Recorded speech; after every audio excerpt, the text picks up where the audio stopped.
Yeah, I was just telling Tanya that the wrong link went out.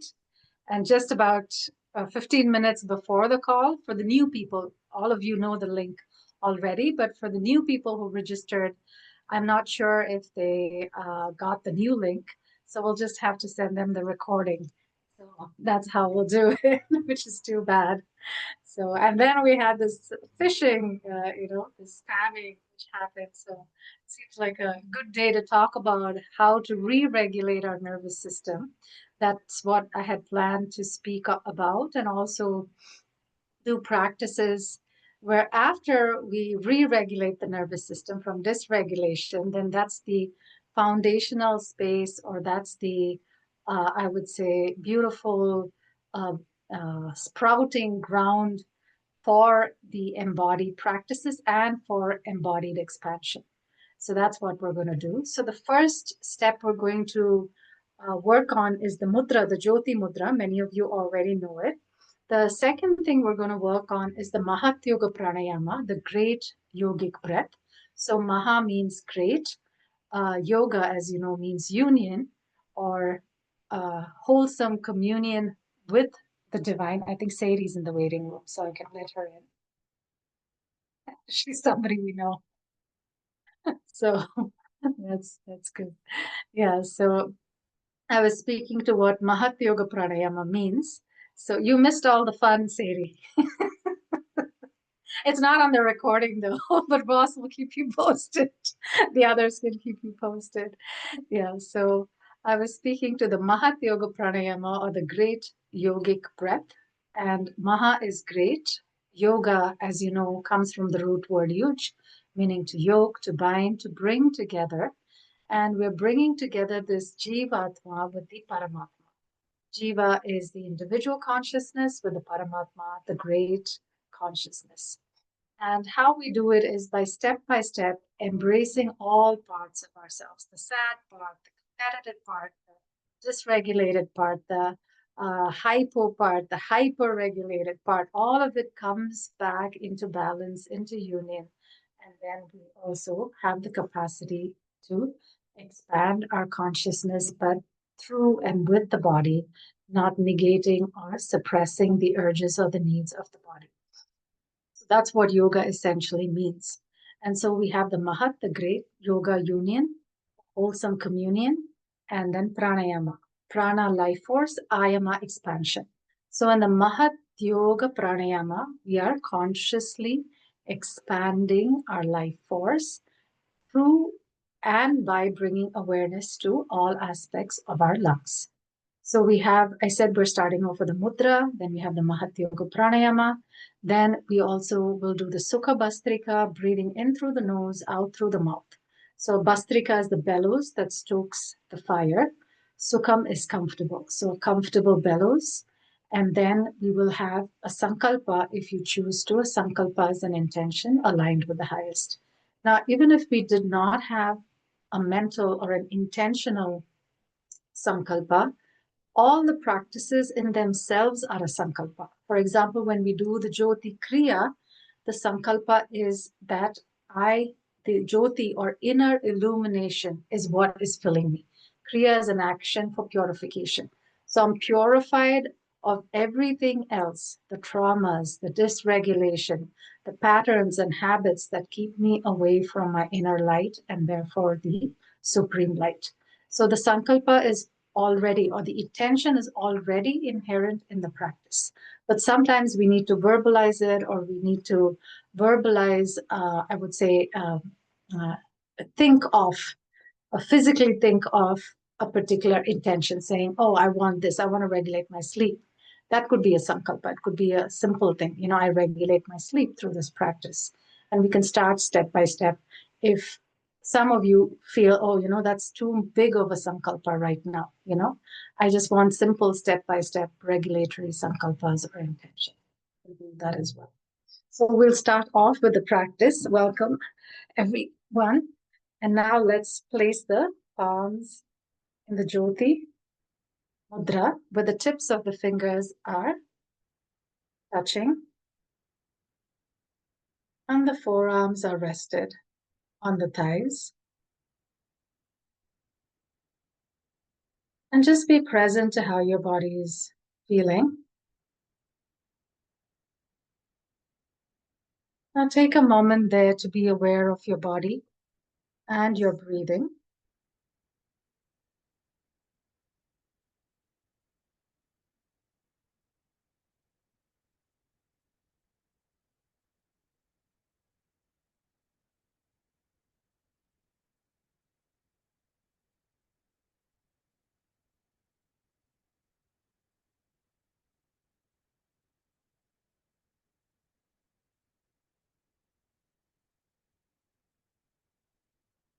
Be present to the sensations between the palms and fingers.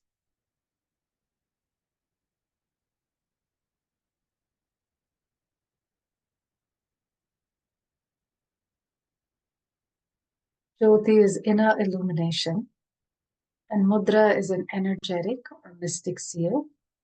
It moves and seals prana or life force in particular pathways.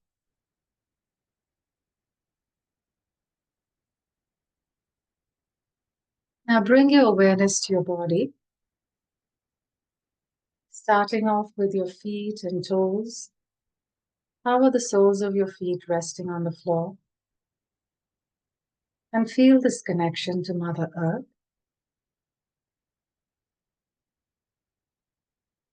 And gently let your awareness move all the way up,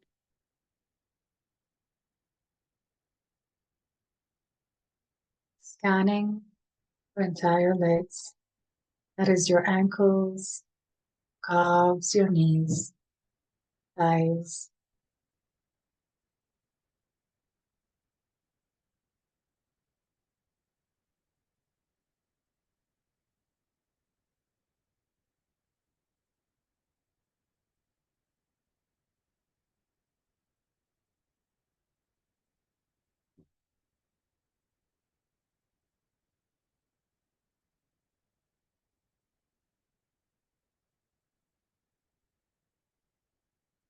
Let your awareness move to your pelvis, bottom, lower, mid, upper back,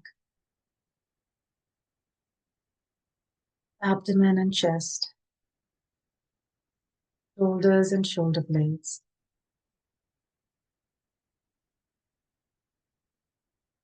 Be aware of all the sensations. Be present to your fingers, your palms. If your mind wanders, gently bring it back to your body, telling yourself that it's safe to be in your body, that it's safe to reconnect to your inner child. This is a blessing and an opportunity to reparent the inner child.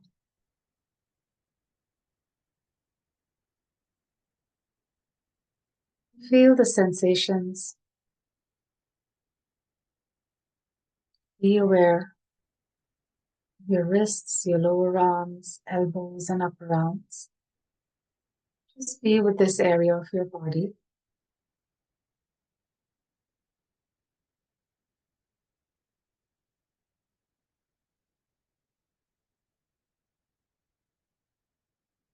Be aware of your shoulder blades again, neck, and your face.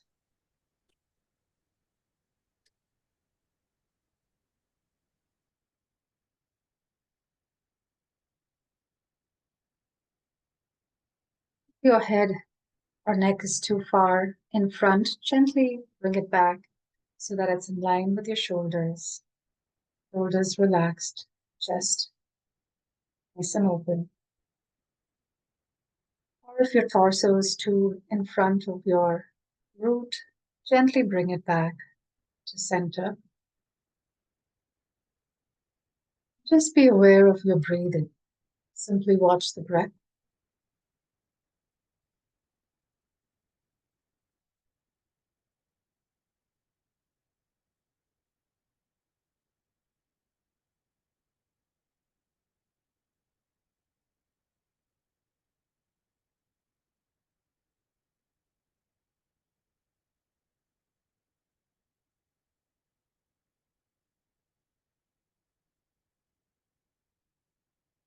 Follow the breath as it moves into the nostrils, into the windpipe, into the lungs.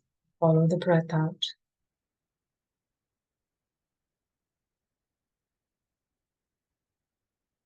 Again, if your mind wanders, gently bring it back. Say this is the time for reconnection,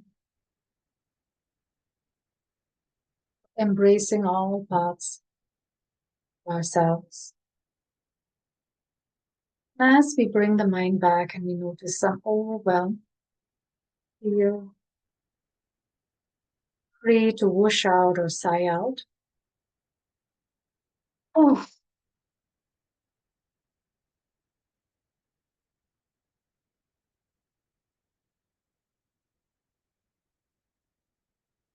and just be present to your body, present to your breath. We'll go into the details of the Mahat Yoga Pranayama later. But now, simply breathe into your lower chest, your mid chest, your upper chest, front, side, back. And breathe out through the mouth, lips pouted.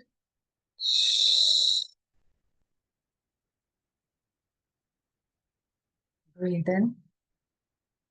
Expand, expand, expand. And breathe out.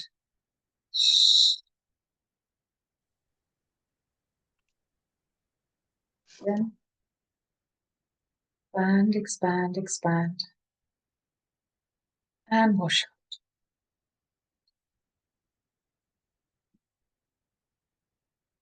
And just be present to how your body's feeling.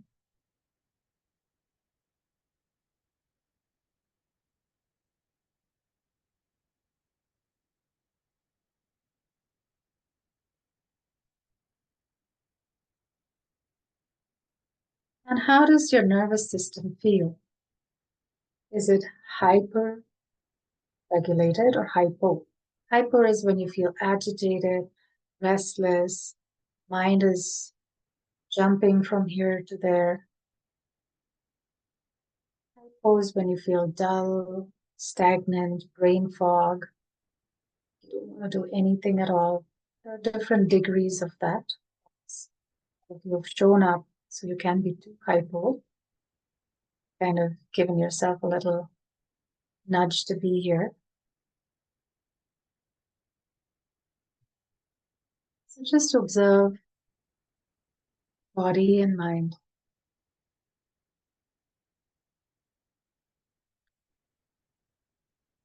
By how calm or restless you are, or dull and lethargic, see which side of the spectrum you are.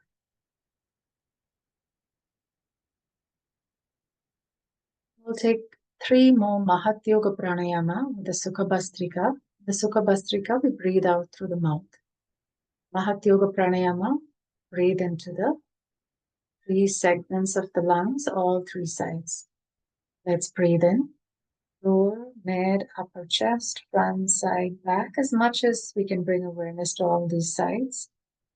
Breathe out with lips pouted. Breathe in. Expand, expand, expand. And whoosh out.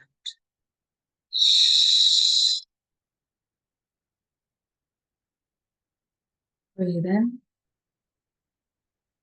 Expand, expand, expand.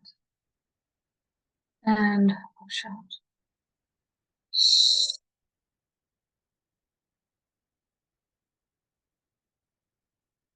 And just be present to how your body is feeling.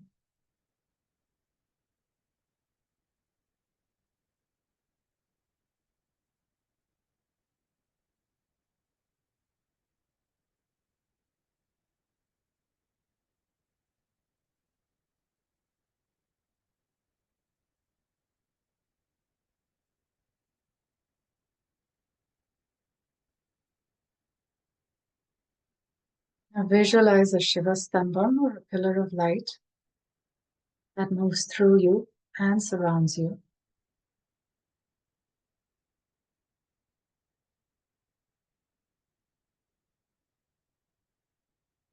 On top, it goes right into the heavens. to infinity, to the sky, to infinity, and at the bottom, into Mother Earth, into infinity. We're part of this infinite pillar of light. Let's take 3 more rounds of the Mahat Yoga Pranayama, great yogic expansion of prana or life force. Breathe in. Expand, expand, expand. Much as possible. And just when we feel we're full, take another sip of air. This is also good to reset the nervous system. And whoosh out.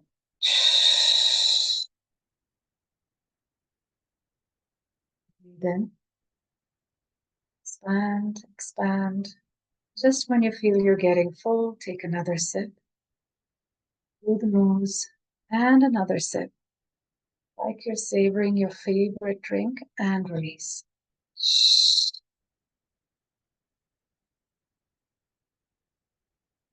Then expand, expand, expand. Once again, take a sip, breath, savoring it. Again, another sip, and release.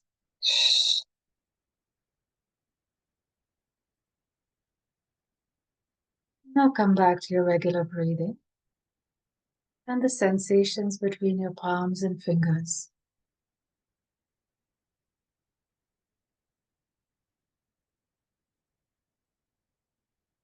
Gently bring your fingers an inch or two apart and stay with the sensation.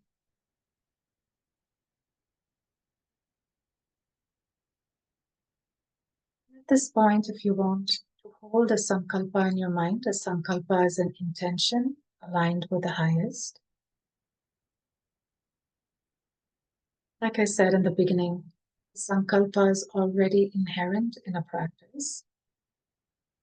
In case of the Jyoti Mudra, Jyoti's inner illumination, Mudra is an energetic mystic seal. That is the sankalpa. The energy moves and is sealed for the purpose of inner illumination. For that to happen, firm ground is that of nervous system regulation.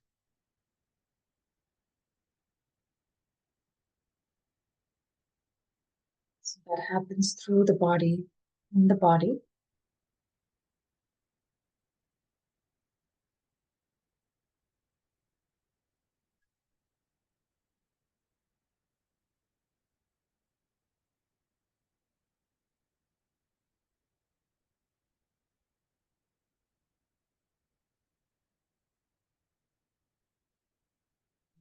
Om.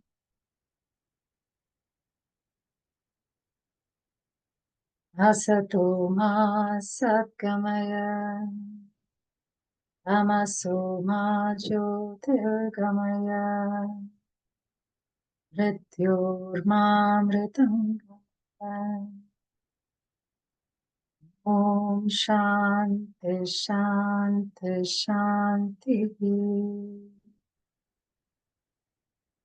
Om.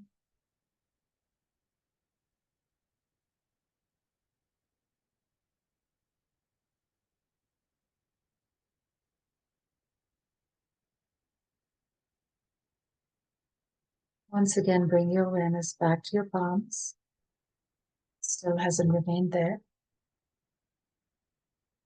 Gently rub your palms together, place them on your eyes, sending all that wonderful prana to soothe the eyes.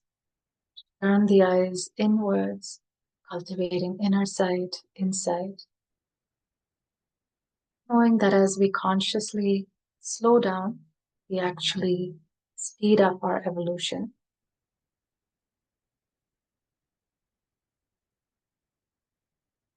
We begin seeing clearer, seeing connections, knowing that even slight tweaks, micro steps can make mega changes.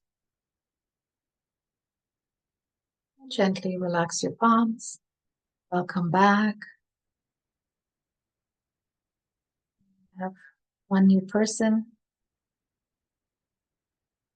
Oh, I was going to say, oh, there.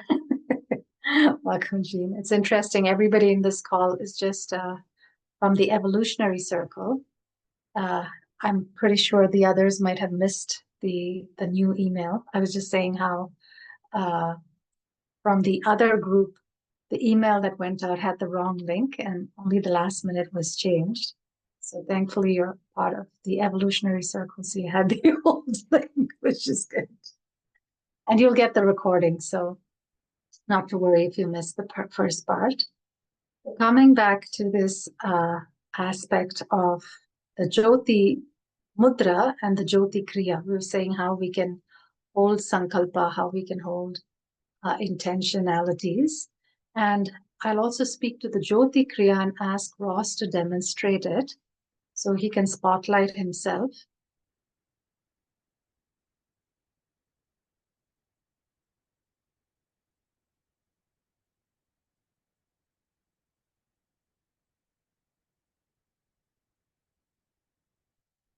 There we have Ross.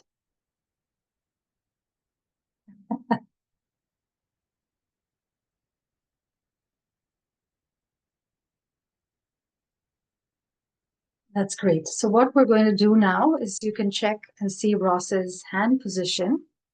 He's having his hands in the Jyoti Mudra.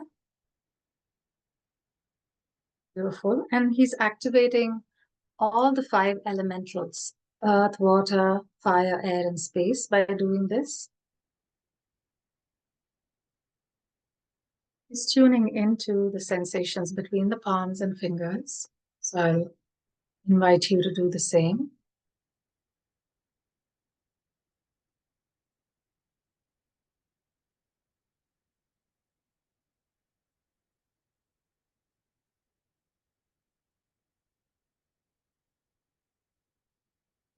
Now you can gently open your eyes and see what Ross is doing. Breathing in, he's bringing his arms all the way up and behind like angel wings, sweeping across from root to crown.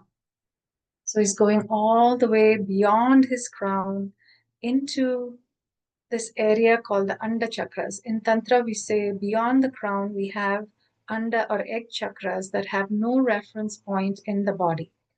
They basically are only in the etheric space or the auric space. And this is what you see with people who really access that as a halo. So think of it as your own personal halo. And then breathing out, bring it all the way down. So that's the movement. And then connect not only to the sensation between your palms and fingers, but also to your root. So the idea is to start connecting to the palms and fingers, then to the root, and then bring your hands all the way up and behind. You can start, Ross, and bring your hands as you breathe in all the way up and behind. And we're going to stay there for a few breaths. Breathe in, keeping the hands up and behind. And breathe out. Hands are still up and behind. Breathe in. Breathe out. One last time, breathe in. And now as you breathe out, gently bring your palms down. As you become more sensitized, you'll start feeling the connection not just at the root, but also at your under chakras or your egg chakras or your halo. For simplicity's sake, we'll call it the halo. We'll do this again. Breathe in. Bring your arms like angel wings all the way up and behind. Breathe in. We're still keeping the hands there. Breathe out through the mouth. Hands are still stationary at the back. Breathe in. Expand lower mid upper chest. Breathe out. Breathe in one last time. And breathe out and gently come down.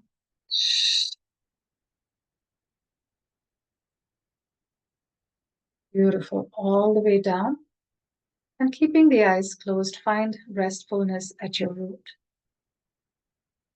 Now, if we've had trauma, if we feel unsafe, emotional abuse, or neglect as child, or even in our later years, the root chakra can go very out of balance. Again, if we have some insecurities about money, and the Muladhara means the root foundation. This root foundation energy, when flowing well, helps us feel safe, secure, stable, sturdy in our body. So you can never go wrong doing this Jyoti Kriya as many times as you need, because it's a very gentle, very regulating practice. And because we're doing it at our own pace, it doesn't throw us into the hypo or hyper dysregulated states of the nervous system. Now, there are various reasons that might dysregulate us.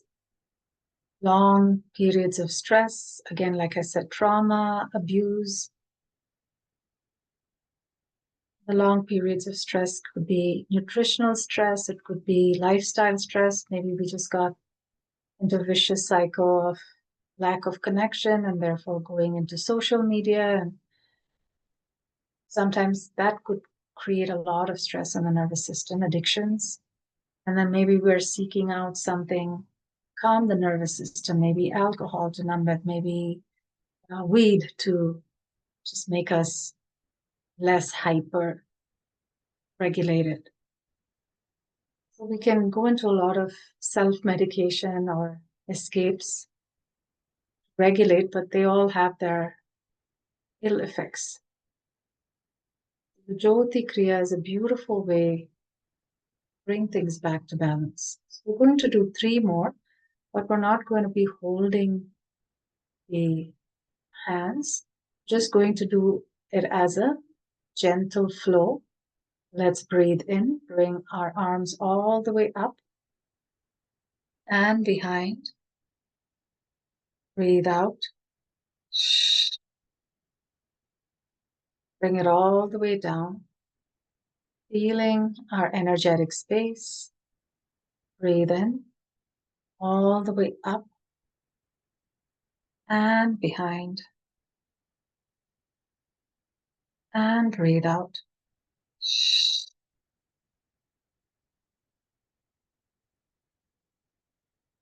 Beautiful. Bringing it all the way down. Breathe in, all the way up and behind. And breathe out, bringing it all the way down.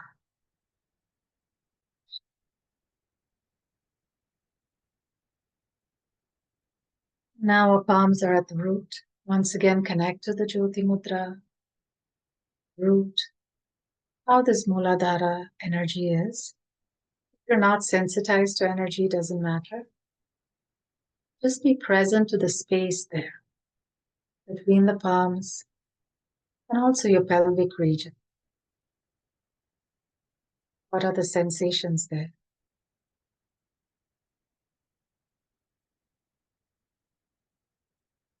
In the Yoga Sutras, Patanjali speaks of asana as stiram. And the stiram means firmness or stability or steadfastness, which comes from a strong, balanced root chakra. So let's stay there for a moment and take 3 deep breaths. Breathe in. Expand lower, mid, upper chest, front, side, back. And breathe out.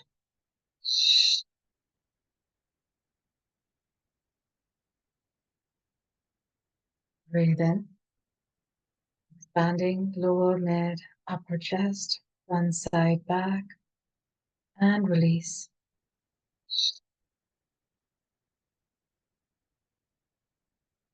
Breathe in. Deep, deep, deep breath.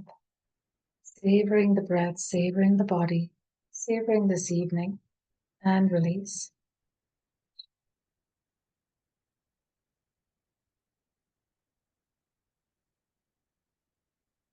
And take a moment.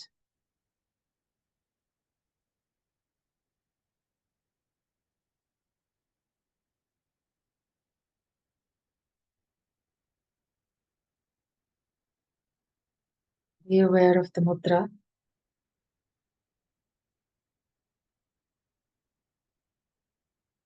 Those days, the king's seal was also called a mudra.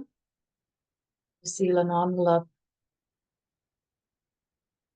just to make sure it wasn't tampered with.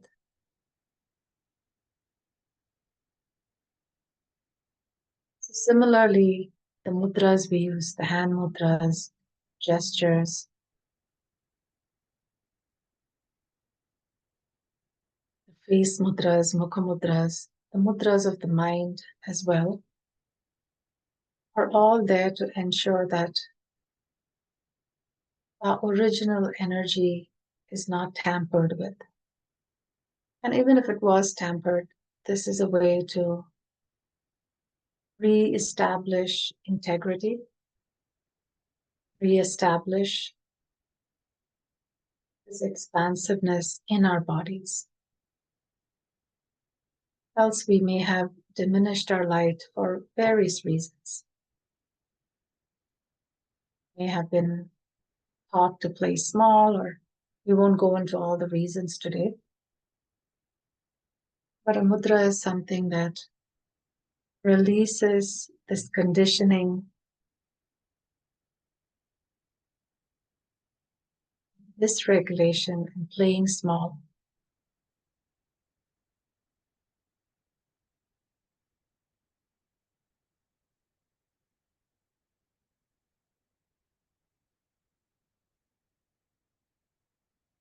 Now we're going to add to this. Gently open your eyes. And again, you can watch Ross if needed. He's going to bring his hands up into the Jyoti Kriya. Breathing in, bring your hands up, lower, mid, upper chest, like angel wings. And breathing out, he will chant, or I will chant, Ah, Om. Ah, Om.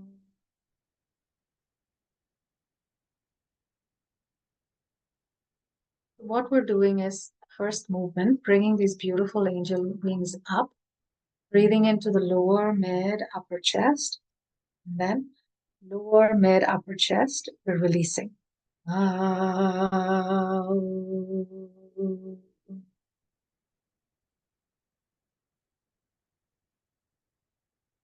all these sounds also re-regulate the nervous system, and chanting just the sound that itself on its own is called the Brahmari or the bee pranayama. And that buzzing of the bee actually regulates the vagus nerve. So we won't go into all the details. We'll just go do the practice now. So hands back in the Jyoti Mudra. Breathing in. Lower chest, mid chest, upper chest, front, side, back.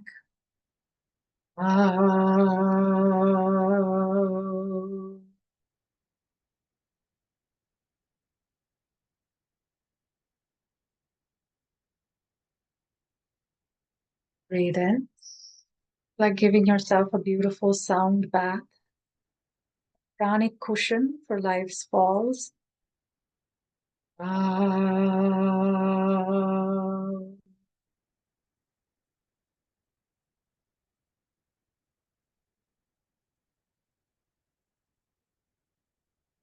Breathe in again.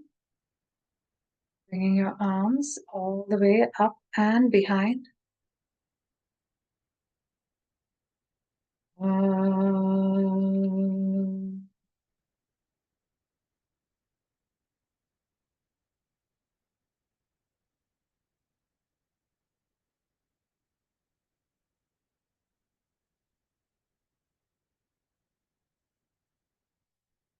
With eyes closed, once again, check in with your Jyoti Mudra. Bring the palms and fingers about an inch or two apart.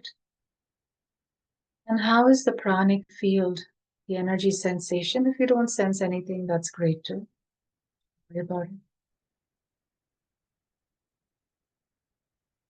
So I was saying how the sankalpa is an intention aligned with the highest, is already inherent in a specific practice. Because a sankalpa need not be just from the mind, it can be energetic. So with the Jyoti Kriya, the sankalpa that's inherent in the practice is that I am ready, very gently allow for all old traumas, habits, patterns that dysregulate my nervous system, gently fall away.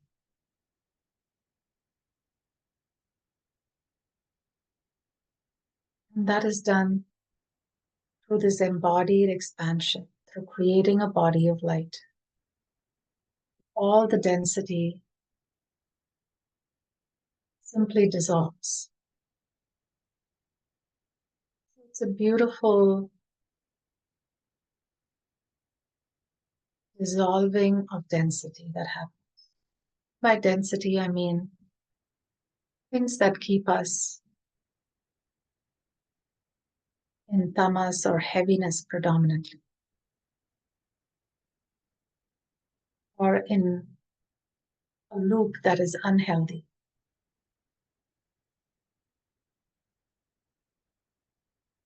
Jyoti is also inner illumination. So the intention of the practice is already inherent, is that we are illumined from within.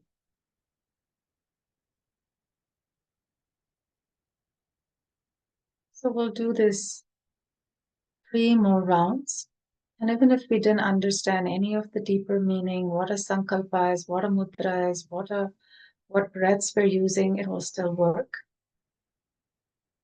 Today we're just going a little bit into the nuances of each, of breaking things down so we understand. Breathe in. Bring your angel wings all the way up and behind. Ross can go quite far. I'm going to ask you to take a moment and see how far you can go behind. This, don't strain your shoulder blades, but gently open them out. Feel like those angel wings just opening. And now, chant.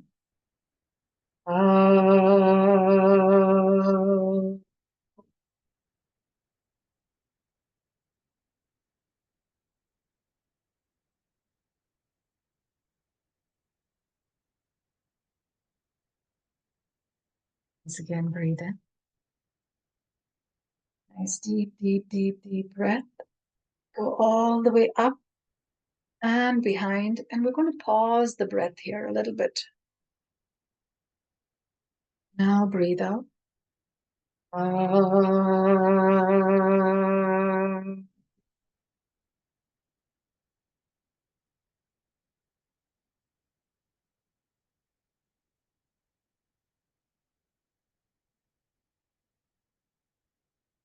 Once again. Nice deep, deep, deep, deep breathing. Lower, mid, upper chest. All the way up and pause the breath and hold that position for a bit. Sorry.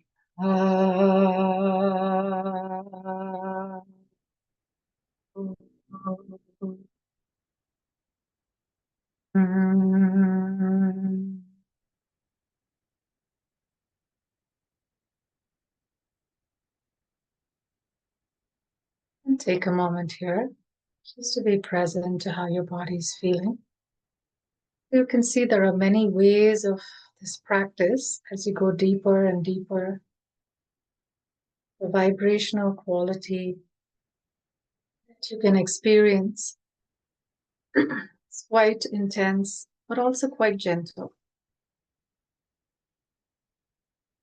See if your nervous system can just feel this nice bathing of energy.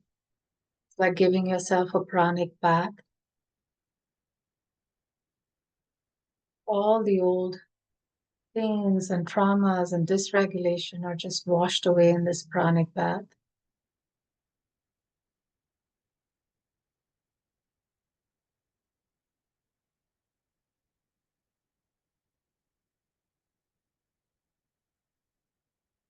And even if we don't have time for too much, we can just do the Jyoti Kriya. It's like giving ourselves a pranic shower.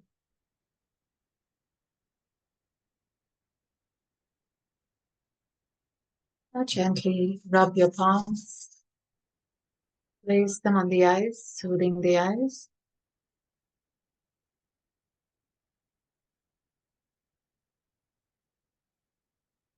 And relax.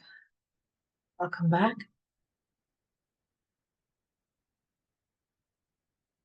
Now we'll have some shares. I'm just going to turn on a light here. I think I've become black and white due to the light.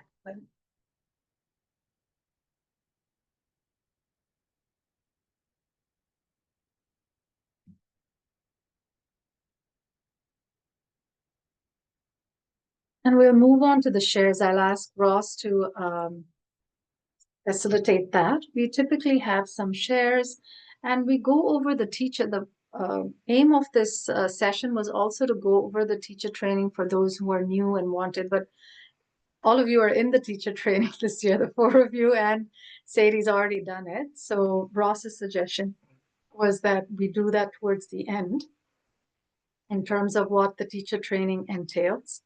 So maybe we can go into our shares and then he can do a share of the teacher training and the Foundations for Life program, and also the upcoming yogic healing workshop. So the last yogic healing workshop went really well, and there have been requests for in-person at least once a month. So the next one in November has been fixed on the 15th of November, Saturday, from 2 to 6. And it'll be in downtown Vancouver. So Ross will put the details across. And what we learned in the session was people actually did back walk on each other, where it shifts misalignments in the back, and anybody can learn to do it. It's a very simple practice. It's not very what do you say, intensive, but at the same time, and also people also learned the foundations of energetic work. In 4 hours, that's all we can do. They're not aiming to become practitioners, but just friends, family, people whose nervous systems around them are dysregulated, they can support and say, okay, let me do this, let me gift this to you. And, if they're inspired, they can come learn and gift that to you. It becomes like a nice way of sharing space and time and energy with each other in a safe way. That's what it's about. Handing over to Ross to facilitate the sharing part of it. Thanks, Maitreyi. Yeah, so we'll just do some check-ins. How's your month been? Challenges, good things happening, insights, confusions, questions, whatever you feel like sharing. If anybody wants to volunteer to go first, they can. Otherwise, I'll just pick somebody, and then from there, when you finish sharing, you can pick the next person to go.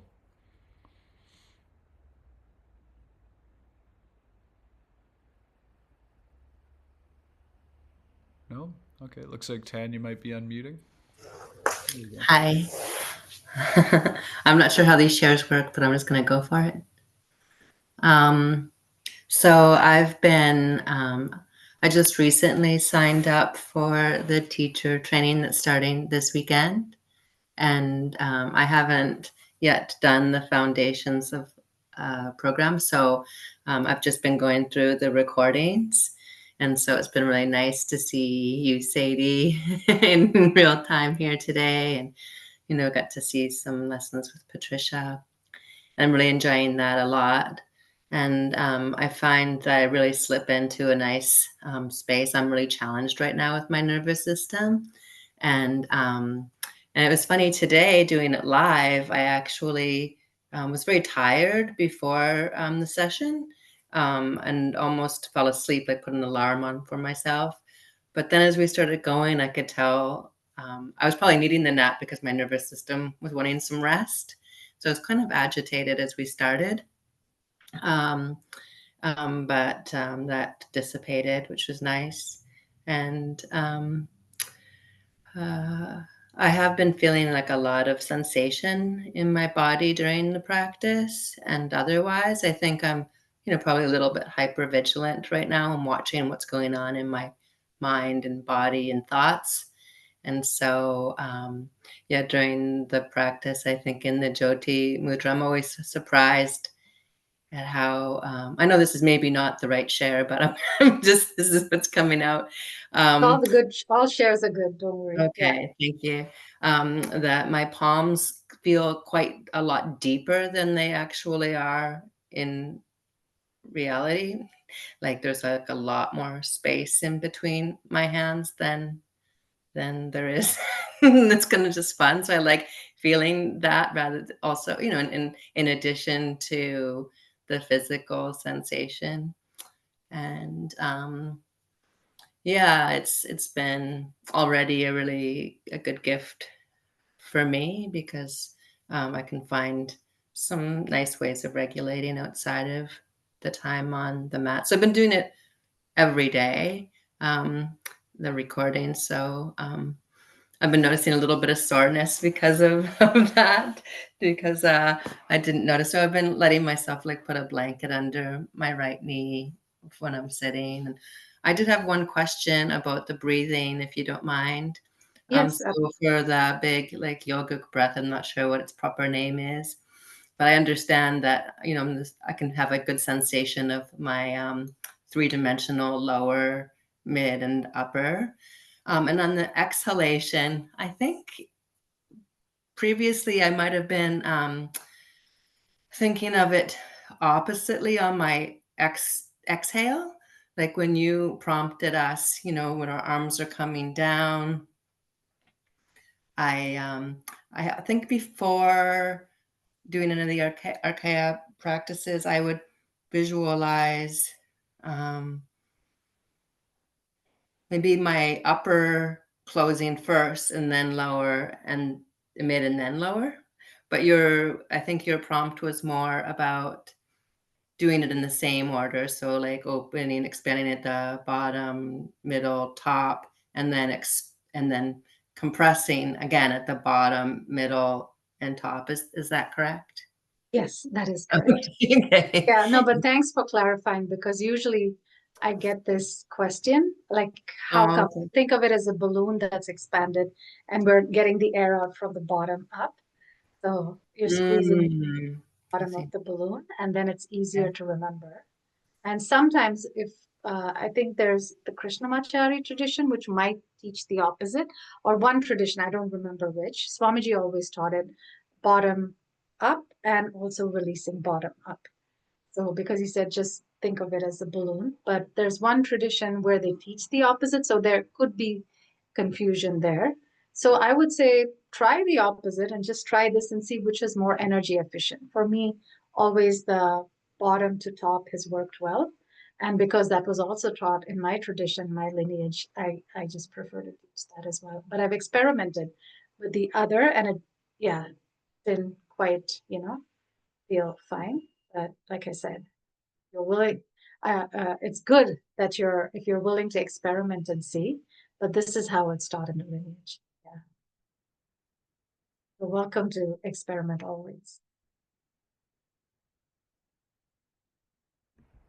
But that's a great question. I've had it before as well. Yes, Ross. I was just going to say, Tanya, if you want to pick someone to go next, and Maitreyi, you're right. I think it is Krishnamacharya because I remember um, doing some learning with Mark, a guy named Mark Whitwell, who studied with Krishnamacharya, and that was the way they taught it. Breathing into the upper chest, then the mid, then the lower and diaphragm, but they exhaled in the same way. So the exhale did start from the lower, and yeah. Um, Sorry, just yeah. I'll let you ask the question and then I'll answer to that. no, I was just going to choose who was going to share next. If it's ready, if we're ready for that, that was all I was going for next. Tanya. So I was also going to say that always in the tantric traditions, the foundation is to root, to ground, not to escape into out of body experiences. That's why Swamiji was also, and even my Acharya Amma, she was not a big fan of psychedelics. She would say yes, microdosing for certain purposes. The yogis had certain aushadhi or certain herbs, but that was not greatly recommended because people would always escape this way, and they would say the lower chest is connected to the first three chakra. So that is why start with the lower. So you start with that grounding and the mid and the upper. And for me, that also appealed as I worked with myself because as a young woman in my teens and later in my 20s when I went and studied, lived there, I needed to ground in my body. Otherwise I had a tendency to space out because I was like, oh, too overwhelmed with the world. So I was like, no, I need to be in my body more. So yeah, thanks. Tanya, you can pick the books. Thank you. Andrew, did you want to share? Thank you, Tanya. Thank you, Ross, everybody. I'm outside and I have a little LED light here above me to illuminate my face, and my house is full of people, and so I couldn't find a private spot, so I came up here. So yeah, I was sharing a bit in the last Saturday satsang about how this the previous month has been feeling really good for me and has progressed in a really beautiful way. I feel less encumbered by this previous tendency to sabotage, and a lot more motivated to do my work and move towards my goal. It feels somehow like I've broken through some kind of threshold in my life in the past month or so. I've had a woman in my life, and we've been sharing some very deep, loving, intimate spaces together. And there's been periods where I have cried with her deeper than I've cried in my whole life. And I just noticed these. It seems like the bigger the catharsis, the greater the shifts. And it's not like I'm looking for the catharsis or looking for the shift, but I just noticed that since these experiences with her, I've been on this, they're subtle changes, right? But I just noticed that I've been just been more focused on my goals in life and been able to really just keep that focus on a day-to-day. And, part of that focus has been keeping a real steady practice, which I have been able to do for a little while. You were speaking earlier, Maitreyi, about addictions and how we use them as coping mechanisms, and I've come a very long way in those coping mechanisms, and I'm still in this struggle with caffeine. I really today I went to the store to buy some milk so that I could mix my matcha, and I was feeling kind of like this irritation that I had no milk, and I can't get my caffeine fix unless I have the milk to mix it with. I'm using soy milk in this case. Sometimes I make almond milk, and while I was at the store, I bought a yerba mate, which is a very strong caffeine drink, and I drank it. I was doing work, and I drank that about 2 or 3 hours ago.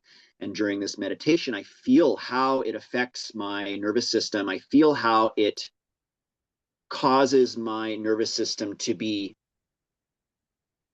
up-regulated, I guess, or hyper, and I don't like it. And I really wish that I wasn't an addict in that way. And I have to sort of just acknowledge that, okay, it's my coping mechanism. It's how I've learned to regulate myself or to think that I'm regulating myself, among many other supposed reasons why I would use stimulants. I've been off THC for quite a while, and that feels really good. And that's been sort of the progression in my life. You know, I was started with some hardcore alcohol, and I was addicted to cocaine in Montreal when I was in my 20s. And after I stopped that, it was like I just went to the lesser drug. I went through cigarettes and marijuana, and green tea is like the last little vestige of. I've probably said this before, but anyways, I'm never going to wake up in a ditch with no money because of green tea. So I've come a long way, and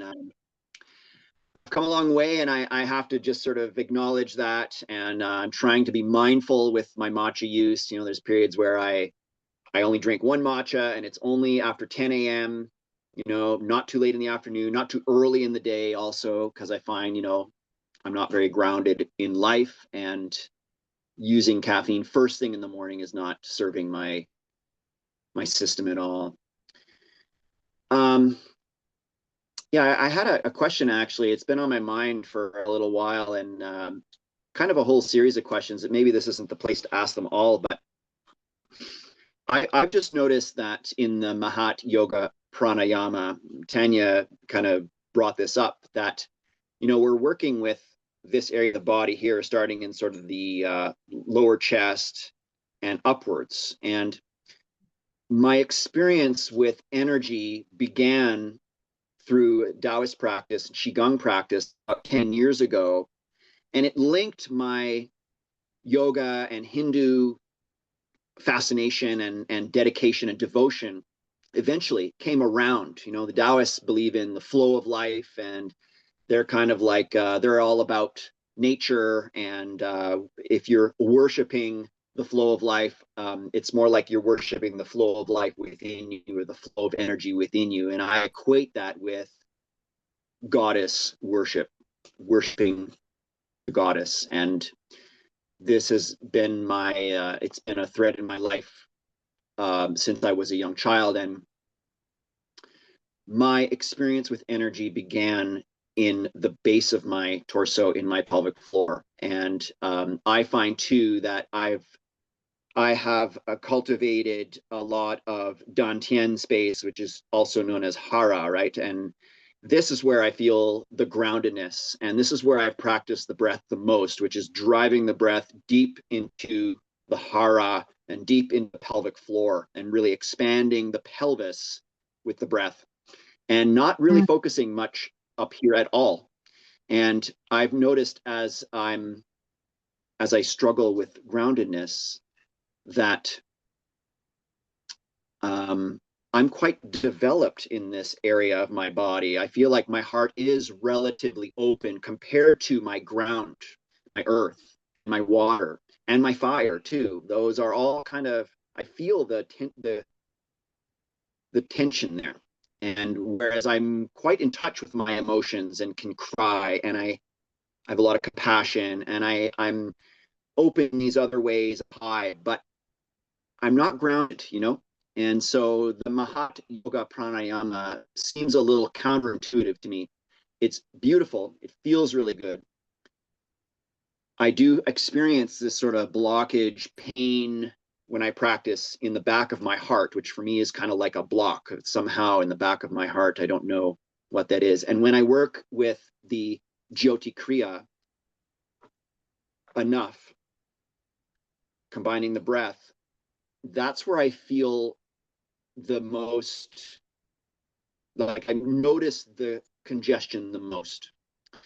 And just now you said that when we're doing the Jyoti Kriya, and this is actually the first time I've noticed you say this, that we are imagining we are kind of grounded in the root, and we start in the root while opening.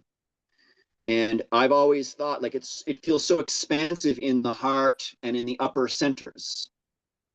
And I've kind of on my own just decided that I'm going to push that awareness down so that I can open, so that I feel the expansion lower down in my body. So yeah, I'm just kind of curious about that. And yeah, you mentioned that when we start at the mid chest, we're kind of accounting for all of the lower centers as well. And maybe it's important for me and other people who are less grounded to remember that during the practice, to start with the earth and start with the ground and work our way up. Anyways, it's more of a comment, but yeah. Thanks. Yeah. Yeah, thank you. Yeah, those are all some really good points. And yeah, just to clarify, we're starting at the root and we're bringing awareness to the root. But in that sweep, we're also opening the heart. We're also bringing awareness to all the different energy centers, and we're resting in the Anga chakra. So we're in one full sweep, we're covering the entire, I would say, expansiveness of all the chakra. So it's not limited to the root. It's just that most people, because of the busyness of life, how ungrounded they are, we start at the root and we anchor in the root. We anchor in the body on a very physical level. The root, again, is connected to the element earth. So we want the stability of the earth, steadfastness. But as we're raising our arms, we are working with all the other chakra. Of course, there are certain Jyoti Kriya, like the Prema Jyoti Kriya, that works exclusively, or I would say exclusively, I would say predominantly, heart chakra as well. We twist the heart, open the encrustations in the back of the heart. You were speaking to the pain in the back of the heart. And most of us have some degree of armoring at the back of the heart because of betrayals or, lifetimes where we've just been backstabbed, literally, not even emotionally or energetically. So a lot of us do hold on there. When I work with clients to one-on-one, I find usually that's an area that is very traumatized because, of things that have happened in childhood or energetic imprints that have taken place. So yes, we start with the root, but you don't have to, if your awareness automatically goes to all the other areas, you don't have to negate that. You can just also bring your awareness to the root and have that sense of rootedness and groundedness. And thanks to speaking about the Taoist practices and how in India as well, there is a lot of importance, or in the yogic culture, a lot of importance given to the feminine, the divine feminine. And that's why you'll find so many goddesses. And also Bhuma Devi, that is Mother Earth. Bhuma is, or Bhumi is earth, and Devi is goddess. So the goddess Earth. And always before building a house, people would do a Bhumi Puja, which means they will give respect to the earth. We're going to dig you up, mother. We're going to, actually kind of work with you. They want to work with you. We're actually going to dig you up. So please bless us. We're not trying to hurt you. We just want to build our safe space here. So even before dance, like when a person before they start dancing, they will touch the earth and place it on their eyes and say, Mother, bless me. I'm going to start stamping on you, when I dance. So there's a lot of sensitivity as when it comes to interacting with Mother Earth, whenever there's some activity that's done on her in the yogic culture, you'll see a lot of that. So thanks for speaking to that as well, Andrew. Was there anything else I missed out, or I think that was about it? I think. No, I do have other questions, but I'm kind of thinking that I can kind of let them trickle out as time goes on, Sure. and I'll allow other people to speak. Oh yeah, one more I thing. can choose them. Yes. One more thing, speaking to the Mahat Yoga Pranayama, I remember that, is before we start the Mahat Yoga Pranayama, we'll do the Vibhaga Pranayama in the teacher training. All of you are going to be in the teacher training, which is section by section, we bring awareness to different parts of the lungs. So let's say, like Andrew, your upper chest breathing is limited. Then you can give a lot of importance to the upper chest breathing.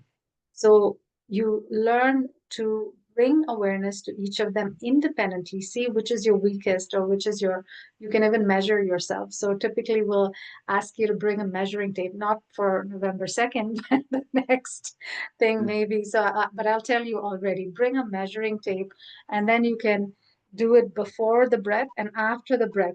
And then the difference will be how many inches you're able to breathe in. Some of you might know intuitively, oh, this is the area which is very constricted, but it'll help having that tape and saying, oh, okay, I can breathe for about 3 inches or 2 inches in my mid chest. And then you put the tape here, and then, oh, my upper chest is the least. It's barely an inch difference, when I have the out breath and then the in breath. When you expand, you keep the tape. So that would be a good exercise. All of you, I'm sure, have.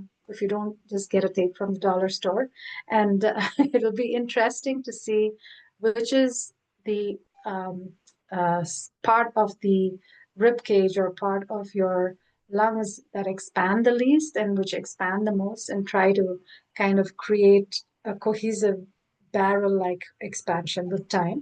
If it doesn't happen, don't worry, but you will definitely find with the practice and with the progression of the teacher training that each of the lungs, you'll find the expansion will increase 100%. It will increase, that I can guarantee you. But sometimes we may have habitual patterns of breathing less in the upper chest. Most people have that. So don't be too concerned about it. You can just work on it like any other muscle and it will expand. But thanks for bringing that up, Sandra. Thank you. I choose James.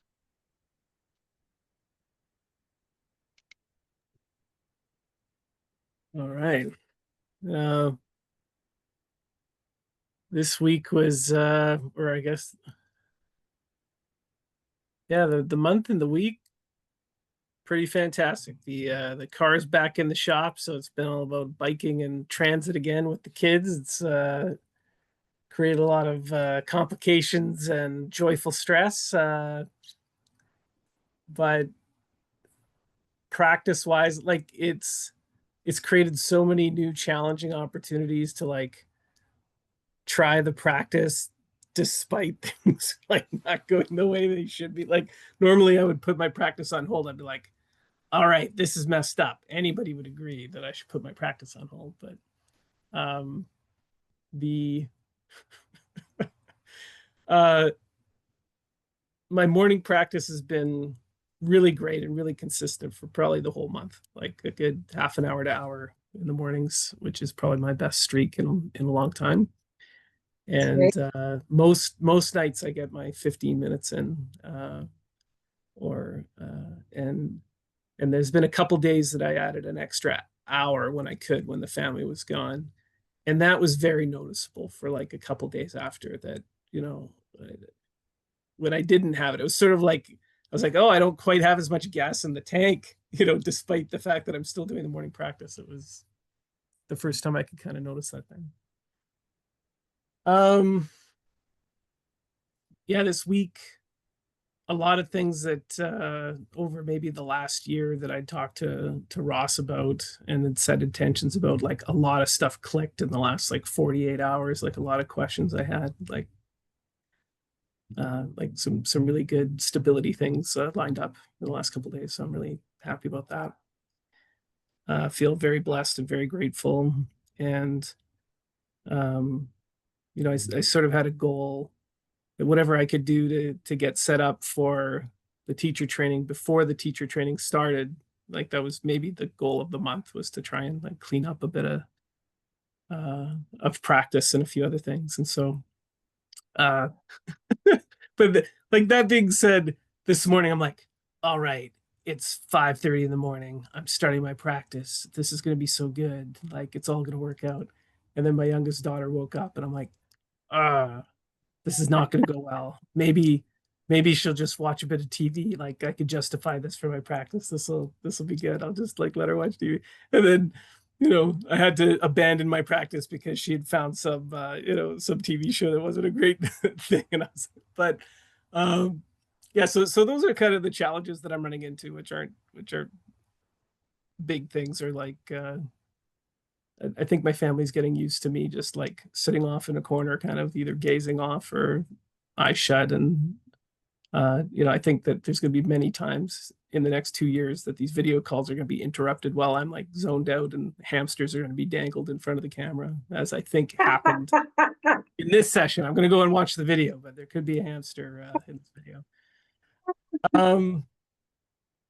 Yeah, I think the only thing that kind of popped up I thought worth talking about or maybe addressing is like, I've started to get back in touch with prayer this week, which I think I took a long hiatus on it because I maybe didn't feel like I was connected like 20 years ago, or like it just, I'm not too sure why, but I think I stopped a long time ago, and I started again this week. And even the last couple days, I was realizing like the difference between a thought versus like a prayer. It really felt different, the two. Like if I was willing to like pray for protected space rather than think like, oh, I should be non-dual and have no thoughts and sit here. It was like one was like the thought of try to set up an environment of stillness and peace versus like it almost felt like the prayer was like a lower, more dense, like it actually had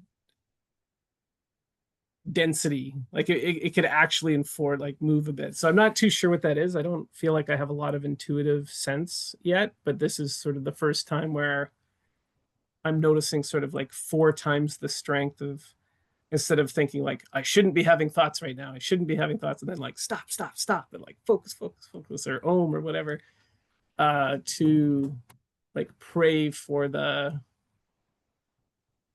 like to allow like I want this, I want help, whatever it takes, like the surrender into holding the space or whatever the focal point is. And so I've noticed that a bit, even in just the last 2 days. It seems like it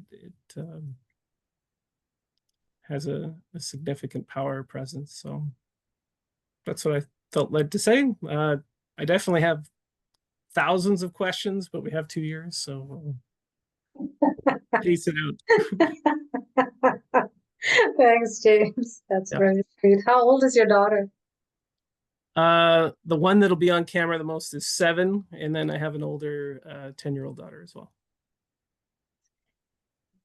Maybe you can teach her some jati and some shaking. And we had a school teacher. She basically said how the practices have helped her so much because she was in her class. She teaches younger kids, approximately that age, and she would just give them all the shaking and moving just for 3 to 5 minutes. And she said that would calm their nervous systems a lot, and they would quieten down. They're not as restless. So just a thought.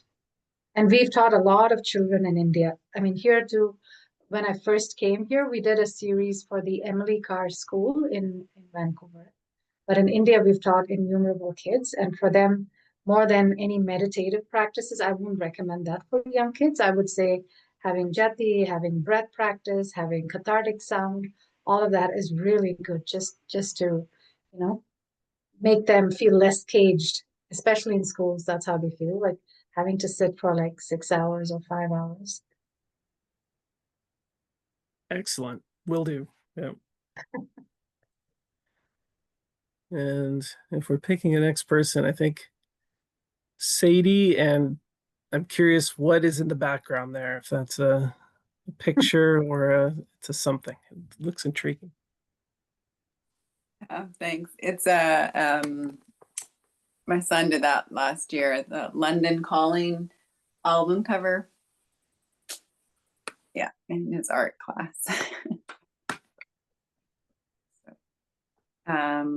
Yeah, I will keep it short, but I'm doing well. It's been a busy fall.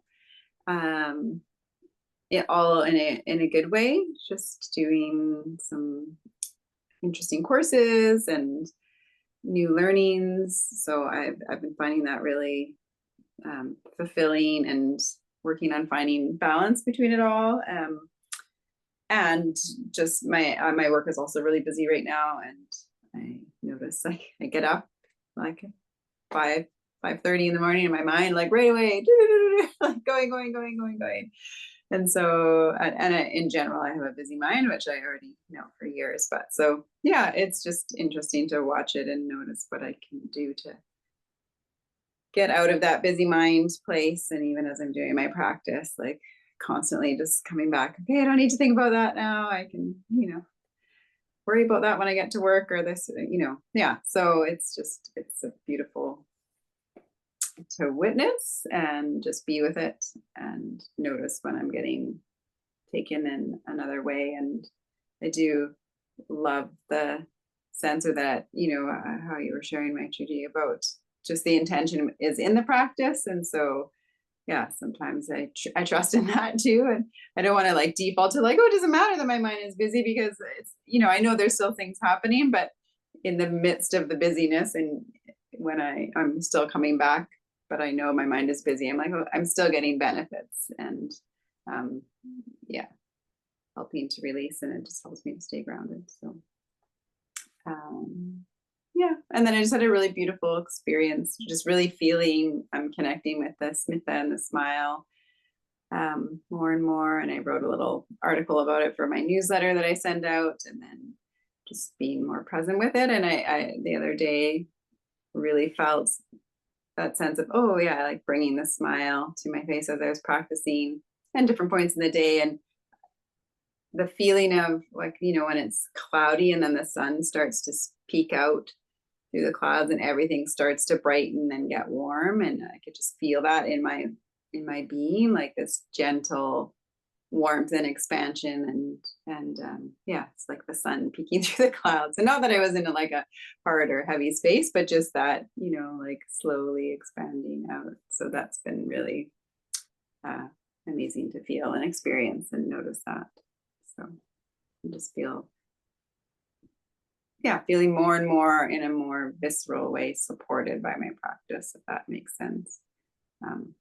That sense of like being held, or in this protective energy as I practice.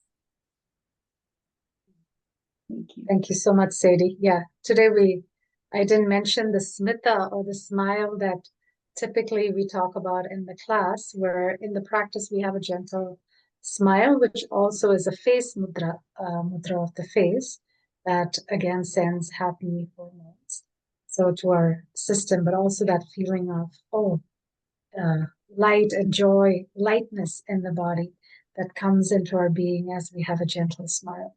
So thanks for that reminder. The smitha is important to have in a real tantra yoga practice. So if you're not able to smile and it's giving you excruciating pain like a boot camp, then it's not yoga. Well, it's not tantra yoga. So that's your indicator. Am I able to have a little bit of a smile on a practical level too?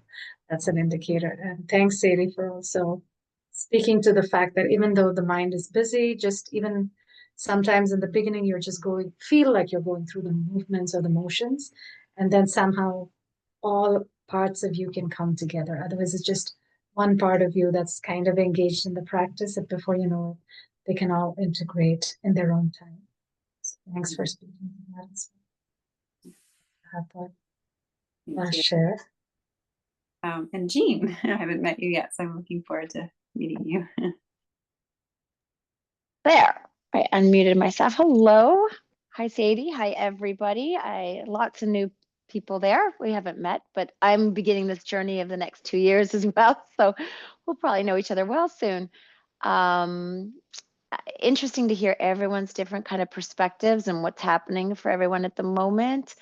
I feel a great sense of like I'm lost in a wilderness at the moment. I had another session I was beginning this morning at 7 a.m. with another group that was started with a meditation. And I didn't know anything about that group either. I was like, where am I? What's going on? What are they asking me to answer? It was all like, whoo.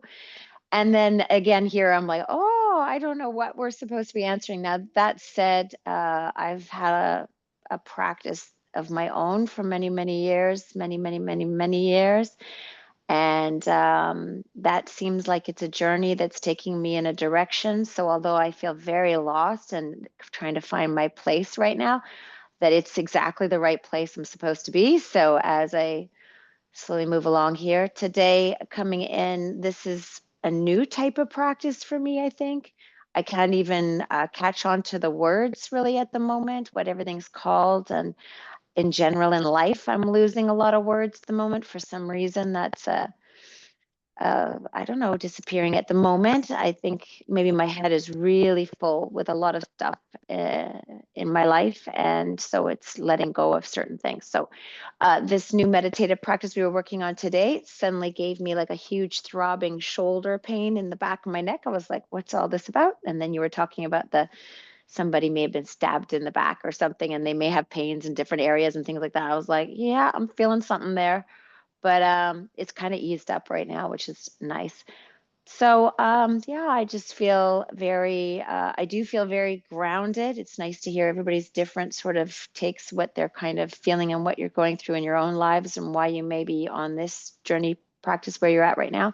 I do feel very grounded, but at the same time, I am a person who's often, I kind of say I'm up in the clouds, I'm spinning. I'm not speaking very practically when I'm at work. Everybody else is very practical and concrete, and I'm kind of like, "Woo, we should do this," and it's sort of, so I'm trying to find where I feel comfortable between all of that, because I do come down to earth and I'm very grounded at times, and at times I'm just very up in space. So I'm finding grounding.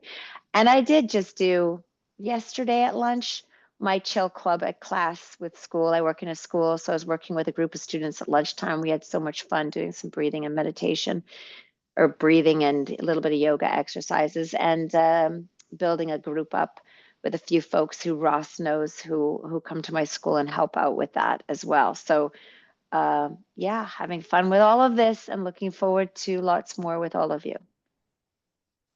Thank you. Thank you, Jean. That's wonderful. This just speaking to all the Sanskrit words, please don't worry about it.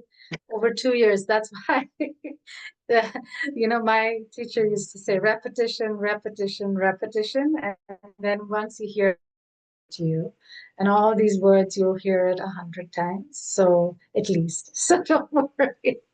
It'll get into your system. The idea is not for you to master it in the first class or remember it. That's not the expectation at all. So it just, I'll keep repeating all these principles again and again. So not to worry about that. And the second thing is also about the pain.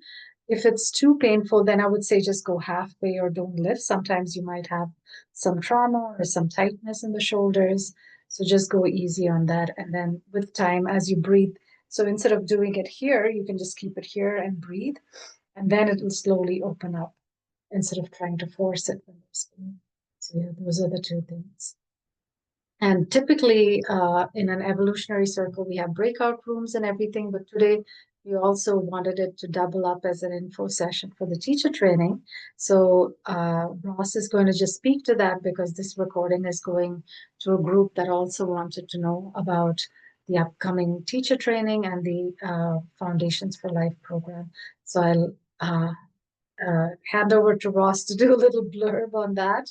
So it's part of the recording, and then we'll send it across. If some of you feel the time is up and you want to leave, that's in the beginning, we started late because of that, spamming that was happening. There was another person who came and he would Kimberly and he would take on everybody's names. That's what you missed, Sadie, and Jean also missed that. And there was porn being put on our screen, and we were like, oh my God. And then we were like, who's the chameleon? So show yourself. So everybody turned on their video, and the one who did turn it on, we had to send them off the call, and Ross had to block them. So it was quite the little adventure. But I was like, oh, whatever. Who says We got rid online of sessions aren't exciting? in our boring mundane lives, we need some spammers. Oh God. Yeah, handing over to you, Ross. Thanks, Maitreyi. Yeah, so I'll run through this. Of course, all of you are already in the training. So like Maitreyi said, if you're wanting to sign off, you feel free. Otherwise, you can ask any questions that might come up too about the training that we're going to be starting on Sunday. So just quickly running through the program here. This is our website, archaea.net, and you can go right up at the top here and click on the Embodied Expansion Certification. So we rebranded it this year to the Embodied Expansion Certification because it really is more than just a yoga teacher training. When people hear that term, yoga teacher training now in the West, it has a certain connotation and often more fitness focused. And of course, here we're learning to become a holistic coach, healer, trainer, leader, teaching authentic, full spectrum, decolonized yoga and tantra. It's 2 years, 500 hours live online. So it's really been structured skillfully by Maitreyi to try and fit into everybody's busy lives while also honoring the long-term relationship that's needed for real yoga, for that process of self-awareness, self-healing, and leading or starting the journey of self-realization. So Maitreyi comes from that lineage in India where a long-term relationship with the teacher is a part of that process of transformation and rebirthing oneself. There's a lot of different internal, external proficiencies that people get through the training. I'll let people read this on their own. Things that you'll be able to do, achieve, accomplish, ways that you'll grow through the program. And then there's a lot of internal proficiencies you'll gain as well. Things that will shift internally, realignments that will happen internally for you, where your perception of yourself, your relationship to yourself will shift. What you get, this is a key piece. There's ongoing mentorship from senior Archaya teachers and Yogacharini Maitreyi. So senior teachers like myself and Sadie, who's going to be supporting as well. Direct transmission from the lineage through Maitreyi. So that is an important part of yoga, is that there is a lineage and there's a Shakti, there's an energy that comes through a teacher who has gone through that transformational process with their Acharya or Guru. Access to experts in various allied fields through the classes with our guest teachers. So we have Anuja, you can see her in the bottom right in this picture here. She's a Vaidya, an Ayurvedic doctor from India who now lives in Vancouver. She covers the portion on Ayurveda. There's Jyotisha or Vedic astrology. There's Bharatanatyam, which is the classical Indian dance form, and we'll be learning about the Navarasa, the 9 emotions, and doing different cathartic practices, and more, Kirtan and Nada Yoga, the yoga of sound. So we're going to be seeing all of these different allied Indian arts and sciences and how they come from that same yogic philosophy and how they're interwoven healing arts that really do connect into the yoga practice. The whole program is facilitated through Teachable. So everybody who's here that's going to be in the training, we're going to take you through that step by step. We don't want to bog you down and send you a long email with login info. On the first day, you just show up to the Zoom link we sent, and then we'll give you a little tutorial on Teachable and get everybody set up step by step. On Teachable, you get access to all the video recordings, course manual, Archaya foundational sequencing document, recordings of mantras with translations. There's so much. Honestly, I'm looking at the course manual that we're putting together, and there's at least 300 pages. There's so much there. And what we're giving as a special bonus this year too is everyone in the training will get access to all of the on-demand online courses during the training. So the emotional resiliency training, the yoga for the vagus nerve, and the laws of abundance, where we're invoking the 8 aspects of Lakshmi Ma. The tuition is $59.40 plus 5% GST. It's about, I think it's $62.37 Canadian after tax. And if you look at the average 200-hour training, it's around 3,000 or 4,000, and they usually cover that in anywhere from 1 to 3 months. And this training is much, much more than that. There is the option, if you're not ready for the full 2-year commitment, you can join module 1 of the training and do it at your own pace. That's called the Foundations for Life program. It's a self-paced 60-hour course. A lot of people that are here have already done that. And there's a live evolutionary circle last Thursday of every month, which is what we're doing right now from 5:30 to 7. That program is a great starting point. It's really in depth. And we also encourage people to get the annual membership simultaneously for the weekly Saturday community class and satsang. So you're connecting live with the community, doing the practice, and then also moving through the Foundations for Life program on your own. And any money that you put into that Foundations for Life program will go towards the full 500-hour training if you join the next cohort when it begins. This is the program structure. It's really nicely laid out, I think, and it's mostly, so the through line is the Saturday satsang, and then there's some Sundays where we'll have 5 Sundays in a row, then a break, and then another 5 Sundays in a row. There's 2 5-day home-based retreats where it's 5 days in a row. So you can look at that on the website to get all the full details. And there's lots of testimonials here and great stuff about people's experience. So I'll leave it at that, and hope people get some good info from that. Thanks, Ross. I'll just ask any questions before we go from the folks that are already in the training. Did that cue any questions for you, or are you just ready to go?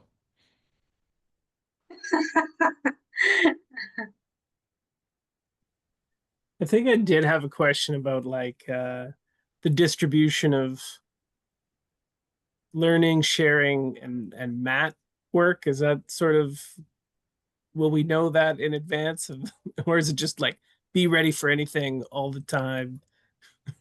Like, I call you at midnight, James. You got to be yeah, ready to get out of bed. Be ready. yeah, for exactly. How many jumping jacks at what hour? Yeah. Yeah, no, we'll guide you step by step. So typically, November 2nd, we will meet the community, whoever's in the teacher training, and Ross, Sadie, and I will be supporting. So you'll all get to know each other first. And then, of course, there will be some very gentle practice. And then Ross will orient you to the teachable platform. So that's, what's there for November 2nd. And then we have a little bit of a break, a lunch break. And then we have Kirtan with Anandji. Kirtan is soul song. You're singing to the divine. And we're not giving you any technical aspects. First day is going to be really light, where, it's more singing from the heart. And he's wonderful at guiding us with that. We also have Neeraja, who will give you the technical aspect. She will tell you how Sa is connected to the root chakra. Each of the chakras have a particular sound vibration connected to that. So all that you will learn in the next Sunday. So each Sunday, though it is progressing, it's going to be very light. You will know what you're doing. But of course, it's not a structure where we give you to the T.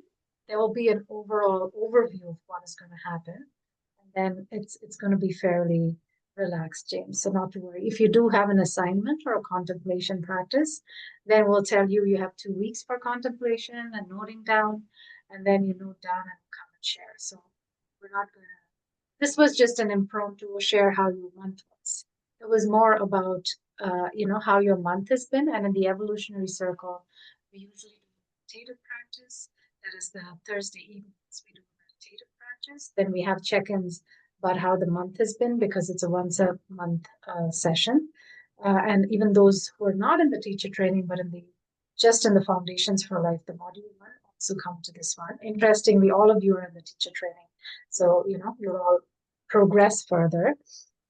But so they also they will meet only once a month. So they'll do check-ins for a month as to how their month has been. Has it been busy? Has it been relaxed? And then we go into breakout rooms usually. Today, because we doubled it as an info session, we didn't have the breakout rooms where you have an evolutionary buddy, a support buddy, so to speak. So where, you can discuss notes, discuss practices, discuss I forgot how to log on to Teachable, whatever you want to discuss, you discuss. So it's good to have the support of another buddy as well. And then that's usually or typically the structure for the evolutionary circle. So it's a fairly simple structure, and I'll go over it again and again. Ross is also, happy to go over it again and again. So not to worry at all. It is going to progress very gently.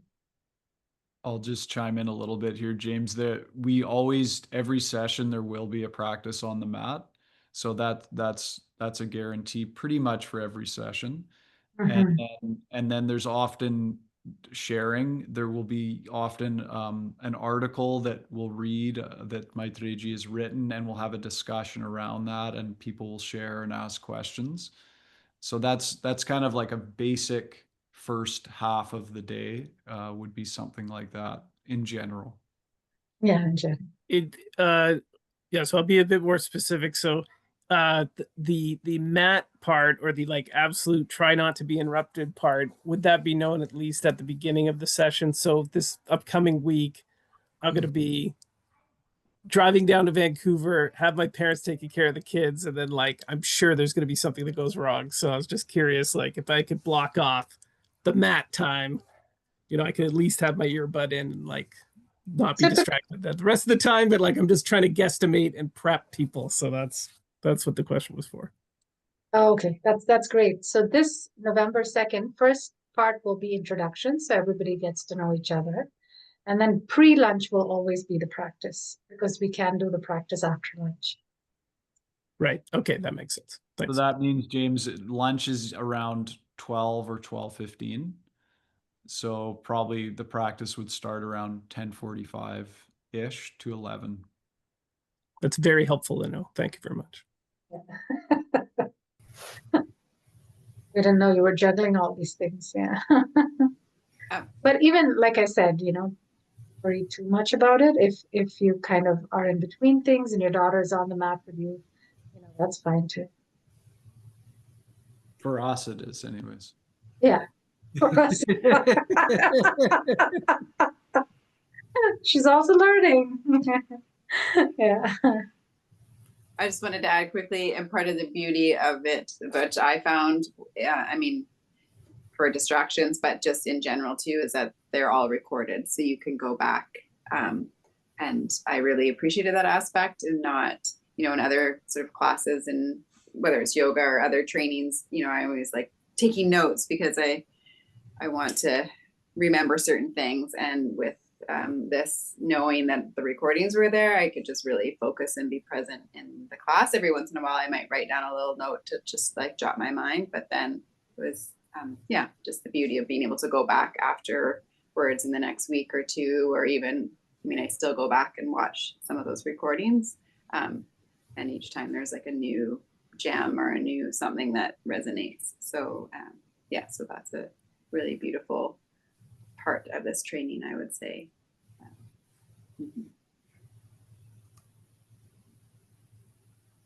I had a quick question. When I'm watching the recordings, of course, all of those are from a morning practice. Are they, is there any contraindication in doing them in the evening? Or That's would a a great question. evening class be different than those?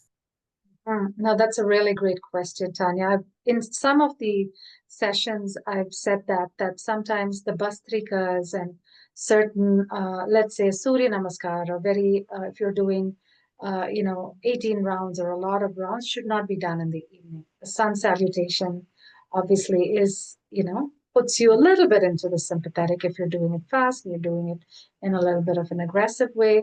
So I would say anything that is too activating, keep it for the morning. And anything that's gentle, maybe if you want to do very slow moon salutations, if you want to do just the breathing, the Jyoti Kriya can be done at any point in time. Anything that's calming for the nervous system, that you do in the evening. So it is a great question, and people don't realize certain mantra also, like the typically, certain mantra practice in the morning. Some of the more general mantra can be practiced at all times. And then some have more impact in the night. So, some of the Devi mantras for the feminine divinities are practiced. Some of them are practiced in the night. So, yeah, that's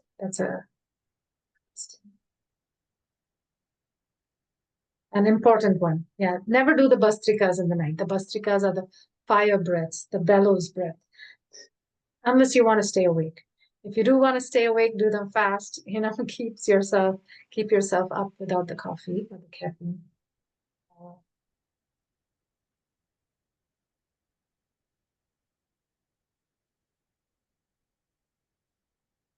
Any last questions, or we'll close? I think we'll come to a gentle close. We typically close with a Dhanyavadaha, thank you to ourselves for making the time, making the effort. And let's thank everyone in front for their beautiful energy, questions, insights, shares.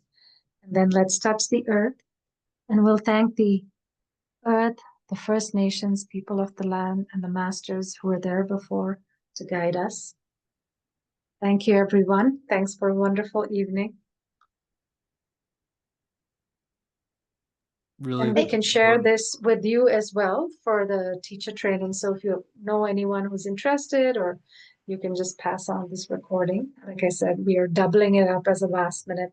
Some people had interest, but the recording is stopped, right, Ross? no, not yet. Should I Oh, stop? it's not yet. Oh, okay. That's You want me great. to stop it? No, that's fine. That's fine. I was just saying as a because the wrong Zoom link went out, it did kind of bring in the other crowd. So that's only those in the evolutionary circle joined. So that's why I was making sure. Thank you. Thank you, everyone. Have a good Thank you. Bye. Thank you. Night.